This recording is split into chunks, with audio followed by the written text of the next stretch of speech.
बाकी कुठेही सगळे सोयरे वगैरे अशी व्याख्या किंवा त्याच्याबद्दलची स्पष्टता कायद्यात नाही.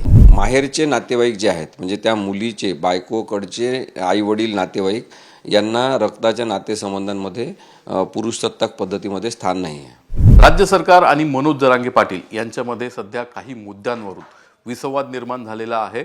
सगळे सोयरे म्हणजे कोण, रक्ताचे नातेवाईक म्हणजे कोण आणि आईकडून मुलांना जात मिळू शकते का, हे ते प्रमुख मुद्दे आहेत. या मुद्द्यांवरती कायद्यामध्ये काय संदर्भ आहे, कायदा काय सांगतो आणि कायदे तज्ज्ञांचं काय मत आहेत आपण जाणून घेऊयात. ॲडव्होकेट असीम सरोदे आपल्याबरोबर आहेत. सर, सगळे सोयरे ही टर्म कायद्यात आहे का, आणि असेल तर ती मनोज जरांगे यांची जी मागणी आहे ती कायद्याच्या कसोटीवर टिकू शकते का? मनोज जरांगे पाटील हे अत्यंत साध्या आणि ग्रामीण भाषेत ते बोलत असतात.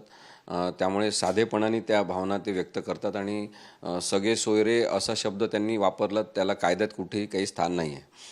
रक्ताचं नातं हा विषय जरूर कायद्यामध्ये आहे आणि त्याच्यामध्ये first class relation, second class relation म्हणजे प्रथम दर्जाचे नातेसंबंध, द्वितीय दर्जाचे नातेसंबंध अशा प्रकारची फोड केलेली आहे. प्रथम दर्जाचे नातेसंबंध म्हणजे एखादा मूल असेल, म्हणजे आपल्या इथे पुरुषसत्ताक पद्धती असल्यामुळे पुरुष, त्याची बायको आणि त्या पुरुषाचे आईवडील, त्या पुरुषाचा भाऊ, असे नातेसंबंध जे आहेत ते डिवाईड करत करत मग प्रथम आणि द्वितीय श्रेणीचे नातेसंबंध रक्ताच्या अनुषंगाने कोणते आहेत एवढाच कायद्यामध्ये उल्लेख आहे.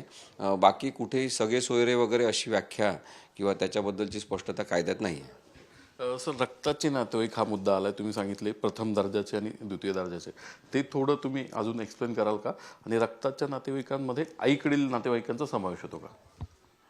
रक्ताच्या नातेवाईकांमध्ये साधारणतः एक पुरुष, एक स्त्री, त्यांचे मुलं हे फर्स्ट क्लास, त्या पुरुषाचे फर्स्ट क्लास हेअर असतात, म्हणजे प्रथम दर्जाचे ते वारस असतात.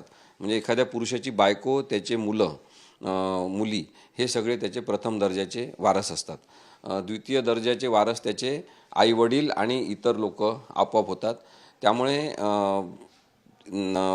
माहेरचे नातेवाईक जे आहेत म्हणजे त्या मुलीचे बायकोकडचे आईवडील नातेवाईक यांना रक्ताच्या नातेसंबंधांमध्ये पुरुषसत्ताक पद्धतीमध्ये स्थान नाही आहे. सर, आईकडून मुलांना जात मिळू शकते का, हा एक महत्त्वाचा मुद्दा आहे की आईचं जर कास्ट वेगळी असेल तर ती देखील द्यावी असं सध्या मागणी होते.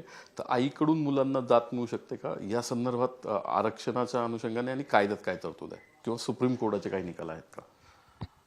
आईकडून मुलाला जात मिळू शकते का याबद्दलच्या बऱ्याच केसेस साधारणतः आपण पाहू शकतो 2018 किंवा त्याच्या आधी 2012 झाल्या. 2012 सर्वोच्च न्यायालयामध्ये केस झाली होती आणि तेव्हा सुप्रीम कोर्टाने सांगितलं की मुलगा किंवा मुलगी ही आईची जात ते घेऊ शकतात आणि ते प्रत्येक घटना आणि परिस्थितीनुसार ठरवावं लागेल असं सुप्रीम कोर्टाने सांगितलं.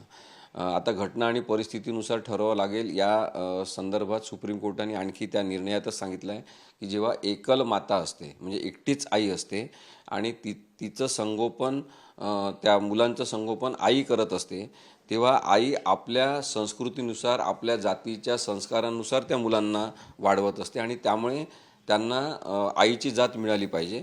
हे केवळ एकल माता म्हणजे एकटी आई असेल, विधवा असेल, घटस्फोटित असेल, अशा स्त्रियांच्या संदर्भात ज्या एकट्याच राहतात आणि मुलांचं संगोपन करतात त्यांच्या संदर्भात हा विषय लागू आहे. इतर संदर्भात तो लागू नाही. 2018 सुद्धा आचल बडवाईक नावाची केस मुंबई हायकोर्टात झाली होती. त्यांनी सुद्धा सांगितलं होतं की त्या जातीतील प्रथा, परंपरा, रूढीनुसार जर मुलाला किंवा मुलीला एकटी आई सांभाळत असेल तर त्या आईची जात मुलांना मिळाली पाहिजे. त्यानंतर 2021 पुन्हा महाराष्ट्राच्याच उच्च न्यायालयामध्ये केस झाली आणि त्यांनीसुद्धा सांगितलं की याचिकाकर्त्या मुलीला आईची जात ॲडॉप्ट करायला परवानगी देण्यात येऊ शकते जेव्हा ती एकटी आई असते आणि तिनेच तिचं संगोपन केलेलं असते.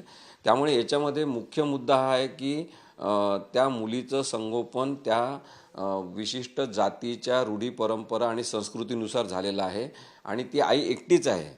म्हणजे ती घटस्फोटित असेल, विधवा असेल किंवा ती परित्यक्त्या असेल तर त्या आईला त्या आईच्या मुलीला किंवा मुलाला तो अधिकार मिळू शकतो. ही सर अपवादात्मक परिस्थिती झाली एकल माताची, त्या व्यतिरिक्त इतर परिस्थिती ते मिळू शकत नाही. आणि मराठा आरक्षणाचा आपण विचार केला तर वडील मराठा असतील आणि आई मराठा कुणबी किंवा कुणबी मराठा असेल तर काय होऊ शकतं?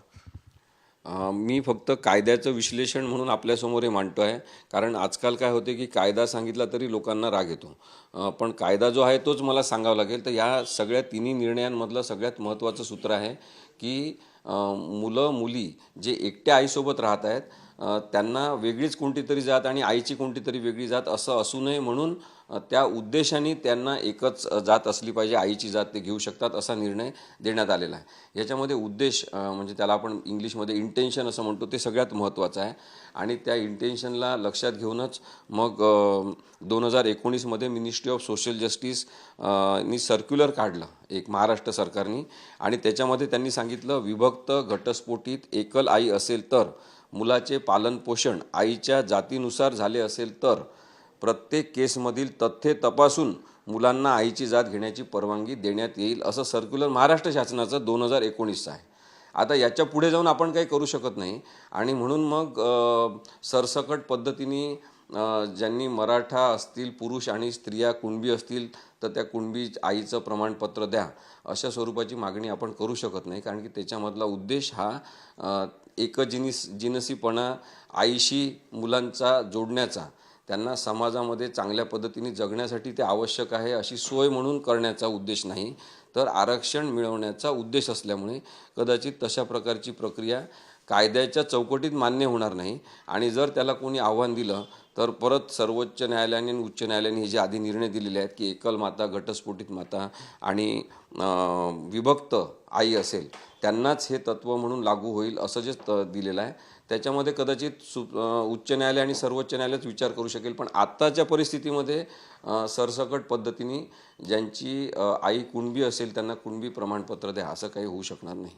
सर, राज्य सरकार स्वतःच्या अधिकारात काही निर्णय घेऊ शकतं का? विधानसभेचं विशेष अधिवेशन जानेवारीच्या शेवटच्या आठवड्यात किंवा फेब्रुवारीमध्ये बोलवण्याचं चर्चा आहे, किंवा तसं मुख्यमंत्र्यांनी देखील सांगितलं.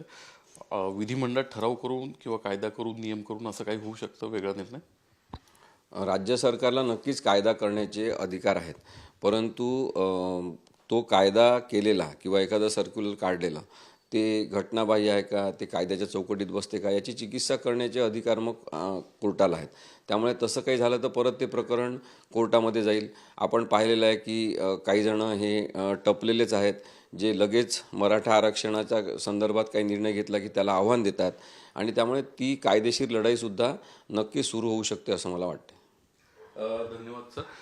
सरांचं, आसिम सरोदे सरांचं म्हणणं आहे की आपला समाज पुरुष सत्ताक आहे, त्यामुळे नातेवाईक किंवा रक्ताचे नातेवाईक म्हणजे हे वडिलांकडचेच नातेवाईक असतात, आणि फक्त अपवादात्मक परिस्थितीतच आईची जात मुलांना मिळू शकते.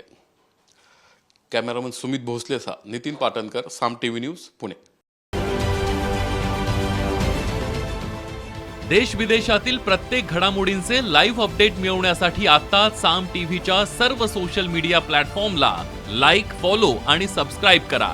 तसंच सर्व नोटिफिकेशनसाठी बेल आयकॉन प्रेस करायला विसरू